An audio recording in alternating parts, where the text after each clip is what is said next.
वृंदावन के पास एक सुंदर वन था, तालवन। यह अपने मीठे रसीले ताड़ के फलों के लिए प्रसिद्ध था। ग्वाल बाल इन फलों को खाना बहुत पसंद करते थे, पर एक भयानक राक्षस धेनुकासुर इस वन पर राज करता था। धेनुकासुर एक विशाल काय, क्रूर गधे के रूप का राक्षस था। उसके साथ उसके सैकड़ों दुष्ट अनुयायी भी थे। उसने तालवन को अपनी जागीर बना रखा था और किसी को भी उन स्वादिष्ट फलों को तोड़ने की हिम्मत नहीं होती थी।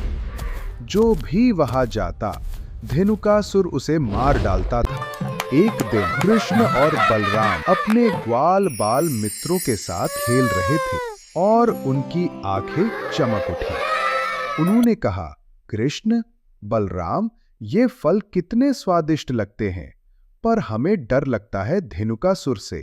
कृष्ण ने मुस्कुराते हुए कहा, डरो मत मित्रों, हम तुम्हें वो फल दिलाएंगे। जल्द ही उन्होंने पेड़ों पर ढेर सारे पके हुए ताड़ के फल देखे।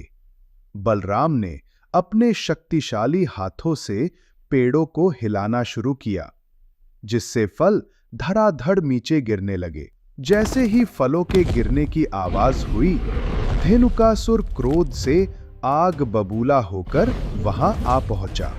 उसकी आंखों में भयानक क्रोध था और वह धरती को कांपता हुआ चला आ रहा था। कौन है जो मेरे वन में घुसने की हिम्मत कर रहा है? धेनुकासुर चिल्लाया। उसने पहले बलराम पर हमला किया। बलराम जरा भी विचलित नहीं हुए और फिर बलराम ने धेनुकासुर को हवा में घुमाना शुरू किया, जैसे कोई छोटा सा खिलौना हो। बलराम ने उसे बार बार गोल गोल घुमाया। एक जोरदार झटके के साथ बलराम ने धेनुकासुर को पास के एक विशाल ताड़ के पेड़ पर दे मारा।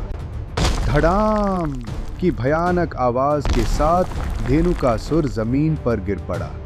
ये देख धेनुकासुर के दुष्ट अनुयायी, अन्य गधे राक्षस क्रोधित होकर कृष्ण और बलराम पर टूट पड़े। लेकिन कृष्ण और बलराम भी तैयार थे। कृष्ण ने एक राक्षस को पकड़ा, उसे हवा में घुमाया और दूसरे राक्षस पर दे मारा। बलराम ने भी यही किया। दोनों भाइयों ने मिलकर एक एक करके सभी राक्षसों को पेड़ों पर फेंककर या आपस में लड़ाकर उनका अंत कर दिया। तालवन राक्षसों के निष्प्राण शरीरों से भर गया।